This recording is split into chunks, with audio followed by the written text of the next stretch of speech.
Olá pessoal, tudo bem?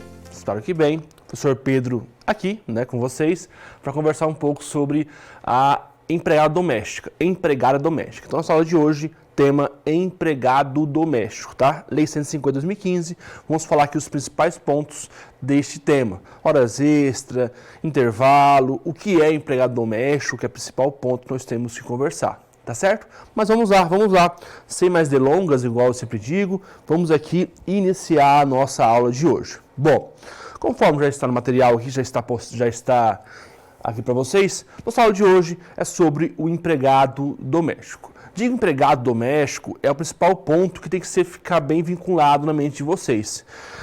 Eu sei que quando vocês pensam em empregado em doméstico, você pensa sempre naquela, talvez você pense, naquela senhorinha que está em casa, lavando, passando, Tudo bem, professor, aquilo é doméstico? Pode ser que sim, pode ser que não, depende, Ao ponto que, muitas vezes também empregado doméstico, ele está relacionado não só à moça que limpa e passa na sua casa, mas também pode ser um jardineiro, um motorista, um sujeito que mexe na questão rural, por exemplo. Então, o termo do doméstico ele é bem mais amplo do que você possa imaginar. Então, o primeiro ponto que nós temos que pactuar aqui entre nós é esse aspecto. Doméstico, tire da mente de vocês que doméstico é uma simples mulher trabalhando em casa, tá? Uma mulher trabalhando em casa. Além de ser uma visão um pouco preconceituosa, não é o conceito jurídico adequado. Então, retire esse pensamento. Vamos abrir a mente aqui no caso para trabalhar um pouco sobre doméstico, tá? Então, dito isso, vamos passar aqui para o primeiro ponto. A lei. Professor, qual que é a lei da doméstica no caso? Está aqui, ó. É a lei 150 de 2015, ó. Lei 150 de 2015, ela é de 1/6 de 2015, Ali, ó. Uma lei bem recente, se você pensar, Tá, faz pouco tempo. Bom, um aspecto histórico aqui sobre a doméstica rapidamente. Antes dessa lei aqui, antes de 2015, a doméstica não possuía quase nenhum direito. Muito pouco, tá? Tinha assim, direito a algumas verbas e outras. Basicamente, não existia nenhum direito para as empregadas domésticas. Por mais que ela trabalhava de forma habitual, onerosa, pessoal, com subordinação, ela não poderia ser empregado doméstico, não tinha direitos trabalhistas, não tinha direito a férias, 13º, aviso prévio, noturno, entre um monte de direito ela não possuía. E em 2015 veio essa lei complementar, lei 150 de 2015, e passou-se, então, desde esse momento, a igualar empregado doméstico nos mesmos graus de hierarquia com qualquer outro trabalhador. Desta forma, e portanto, ela passou a ter vários e vários direitos. 13º, férias, FGTS, enfim, vários, vamos até conversar mais sobre isso daqui a pouquinho, tá? Então, destaca-se dessa forma, quem é empregado doméstico está subordinado a esta lei, tá? Repito, quem é empregado doméstico está subordinado à lei 150 de 2015. É esta lei que você está vinculado no caso, tá? Professor, mas e a CLT? CLT não. Só quando existe uma omissão, a lei aqui no caso, a esta lei, aí sim nós aplicaremos a nossa querida e amada CLT, tá certo? Então, esse é um ponto inicial primordial. Doméstico está sujeito à lei 150 de 2015, tá bom? Ok? Simples, Adiante. Professor, mas a dúvida que surge, o que é empregado doméstico? Tá aqui com vocês, ó. Conceito, próprio artigo 1º, tá ali na sua tela já, ó. Empregado doméstico, assim considerado, aquele que presta serviço de forma contínua, subordinada, onerosa, pessoal e de finalidade não lucrativa à pessoa ou à família, no âmbito residencial destas, por mais de dois dias por semana, aplicando-se o disposto nesta lei. Então, volte para cá, melhor, Tem até um quadrinho aqui embaixo, ó. Finalidade não lucrativa, por mais de 2 dias por semana, pessoa ou família, tá? Então vamos aqui então agora compreender quem é doméstico, tá? Bom, o doméstico, ele vai em encontro o conceito de empregado. Lembra o que é empregado? Já conversamos aqui algumas vezes, Para ser empregado, no caso, você tem que preencher 5 requisitos. A pessoa tem que trabalhar de forma habitual, não eventual, o termo correto é não eventual, onerosa, pessoal, com subordinação e tem que ser pessoa física. Se você preencher esses 5 requisitos, você possui uma relação de emprego. Repito, não eventualidade, pessoalidade, onerosidade, subordinação e ser uma pessoa física, tá? Então, se você preencher esses 5 requisitos aqui, parabéns, você é o empregado, né? Então, já conversamos um pouco sobre isso. Bom, diante disso, nós sabemos já, né, logicamente, que o empregado doméstico possui alguns requisitos a mais. Nós precisamos aqui dessecar, né, entender ele ali do artigo 1º da lei. Primeiramente, para ser empregado doméstico, não pode trabalhar de forma não eventual, né? Não pode ser um trabalho de uma vez ou outra.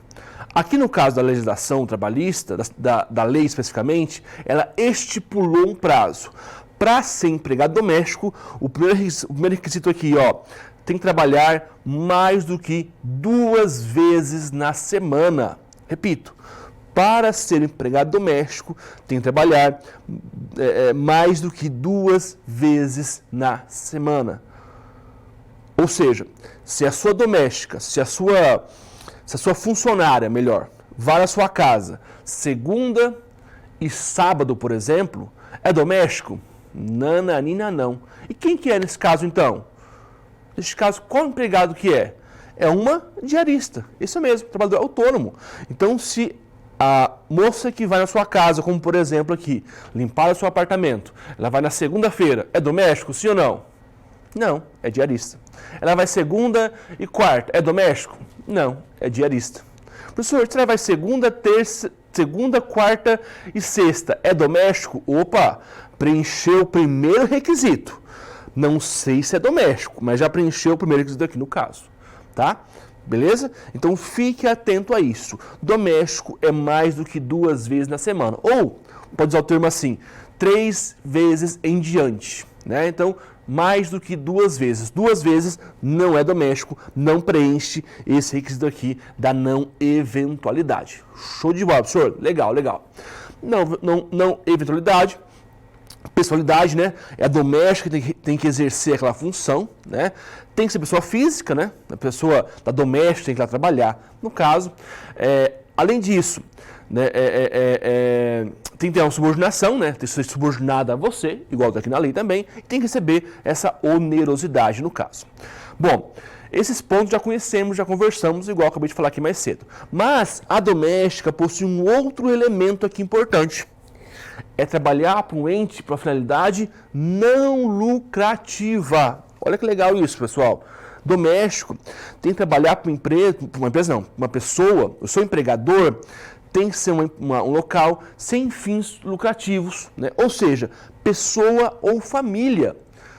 Olha que legal isso, né? Então, se eu sou doméstico, por exemplo, eu vou trabalhar em um escritório, por exemplo, lavando e passando, lavando lá os copos, né, fazendo almoço para o pessoal que trabalha. Eu sou doméstico, sim ou não? Não, né? Por que não?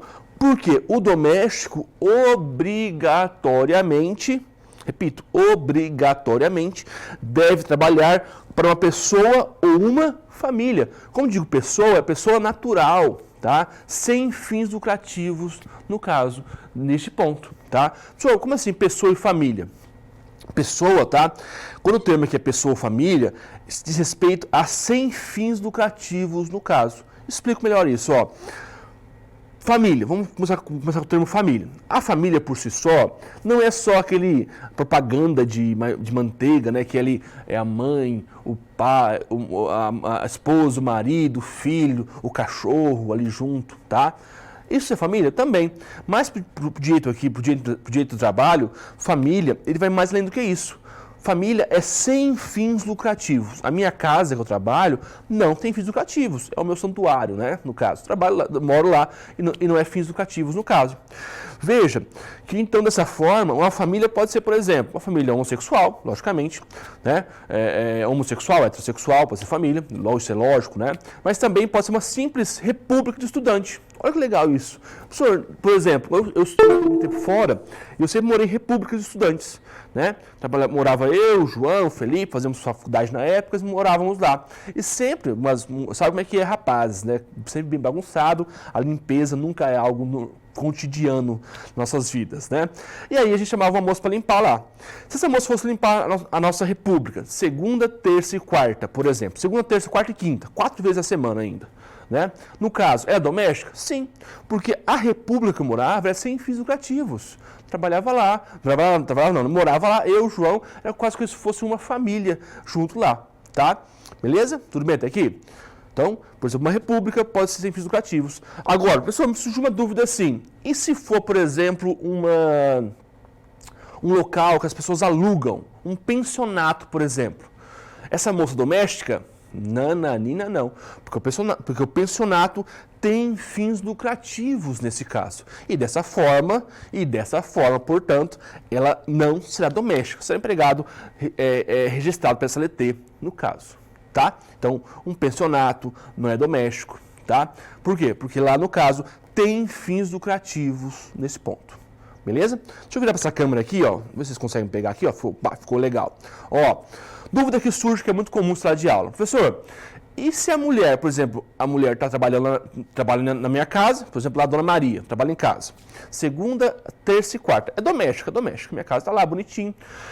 E aí, com o tempo, eu começo a fazer cupcakes, né? Fazer bolos ali e começo a vender. E eu pego a Dona Maria, além de limpar a casa, também peço que ela feche as marmitex, arrume ali o local, né? Feche as marmitex, não feche, faça os bolos, né? Eu utilizo esta senhora, essa pessoa, como mão de obra para a minha empresa, para a minha atividade comercial aqui. Neste caso, é doméstica? Sim. Veja, ela não é doméstica, né? Portanto, né? Ou seja, ela começa como empregado doméstico e ela vai se transformar em uma empregado da CLT, no caso, tá? Então, se na sua casa, você utiliza a sua casa para algum ente, de alguma forma ou de outra, de fins lucrativos, você está diante de não de um empregado doméstico, mas sim de um empregado CLT, no caso, tá certo? Então fique atento a isso. Doméstico basicamente é trabalhar de forma não eventual, mais do que 2 vezes na semana, tá? Subordinação a esse empregador, que é pessoa física ou é pessoa ou família. O doméstico tem que ser pessoa física também, né, logicamente. Tem que ter uma onerosidade também. Tem que ter uma pessoalidade. Além disso, e o ponto primordial, esse empregado doméstico deve trabalhar para um ente familiar, para uma pessoa, ou seja, um ambiente sem fins lucrativos nesse caso. Tá certo? Se você preenche esses requisitos, parabéns, você é um empregado doméstico.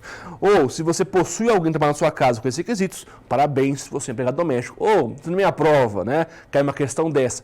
Narrando esses fatos, que está presente esses elementos, parabéns, é um empregado doméstico, marque lá como empregado doméstico no caso.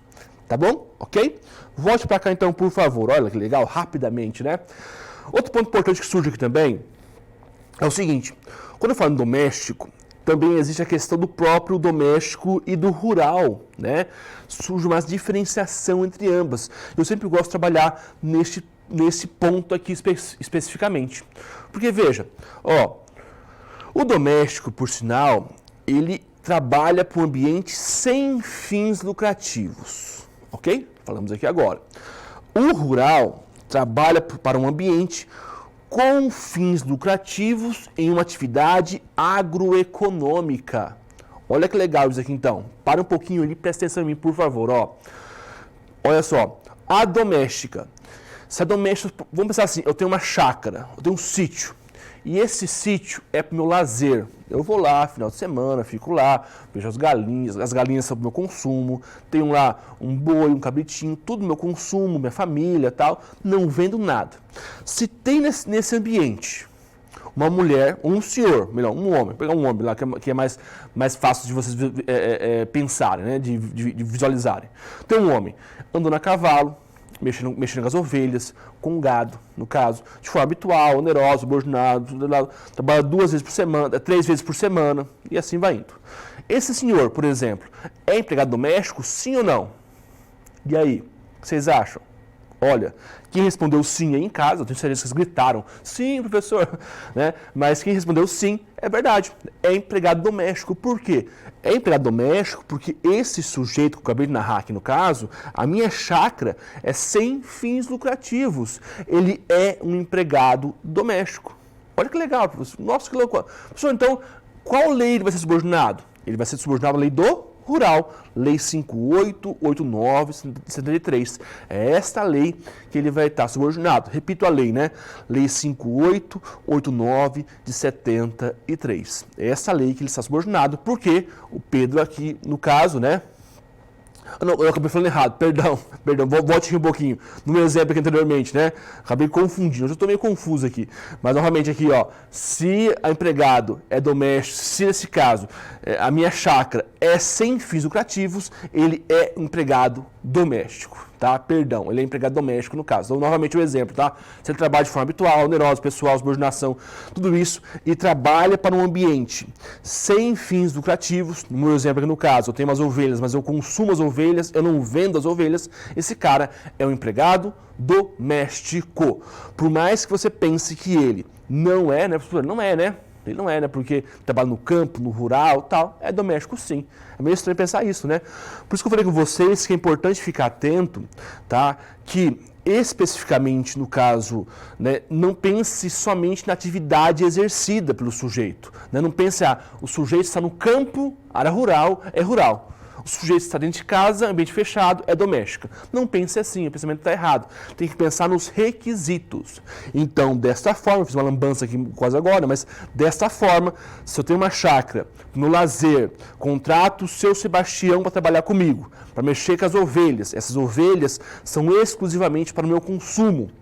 Eu não vendo as ovelhas nesse caso. Neste caso, então, se o seu Sebastião trabalha de forma habitual, onerosa, pessoal, subordinação, enfim, trabalhar mais que 2 vezes por semana, neste caso, especificamente, ele é um empregado doméstico. Ok? Tudo bem? Então, para cá agora, para ficar bem claro, as duas câmeras aqui. No mesmo exemplo, tá, pessoal? Agora sim, ó, se eu sou, por exemplo, eu trabalho... Normalmente, mesmo exemplo, ó, contratei o seu Sebastião para cuidar do meu sítio, da minha chácara. Na minha chácara tem ovelhas. Estas ovelhas, eu vendo as ovelhas. Olha só, eu vendo as ovelhas. Beleza. Nessa chácara, o seu Sebastião trabalha de forma habitual, mais do que 2 vezes por semana, trabalha a semana toda, por exemplo. Subordinada, pessoa física, onerosa, enfim, tem todos os requisitos. Esse caso, o seu Sebastião é doméstico ou é rural? E aí? Neste caso, então, ele é um empregado rural. Lei 5889 de 73. Repito, Lei 5889 de 73. Por quê, professor? Porque, neste caso, o seu Sebastião, a minha chácara, o meu sítio, tem fins lucrativos. Não tem como conceituar como doméstico, porque para conceituar como doméstico tem que ser sem fins lucrativos. Né?